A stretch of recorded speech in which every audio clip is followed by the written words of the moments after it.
4 मास हेब पानीय जल प्रकल्प अचल, प्रशासन नीरव। गणिया ब्लॉक छामुंडिया पंचायत मुदुलीगाड़िया ग्राम में प्राय 150 रु अधिक ग्रामवासी बास करती।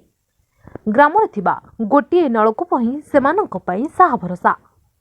उक्त नलकूप प्रशासन तरफ मोटर संयोग कर सोलार माध्यम जनसाधारण को जल जोगाई दिया। टैप साहाय्य जनसाधारण पानीय जल मध्य संग्रह करुଥିଲେ। तेबे गत 4 मास हेब उक्त नलकूपटी अचल हो पड़ी। उक्त पानीय जल प्रकल्प में लगी मोटरटी खराब हो जाइथिबारु एहार मरामती हो पारि नाही, जहाँफल पानी टोपे ग्रामवासी नाही नथिबा असुविधार सम्मुखीन होउछन्ति।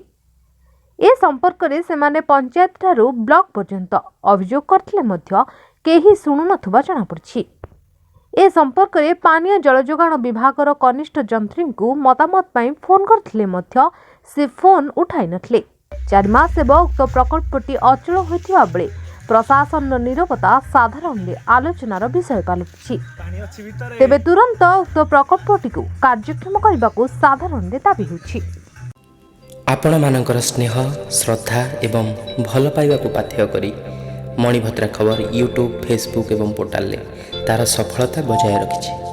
एहाको आहुरी लोकप्रिय करने को ई पेपर शुभारंभ मध्य करा जायछि।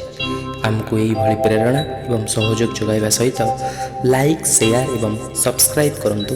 मणिभद्रा खबर संपर्क जनतार।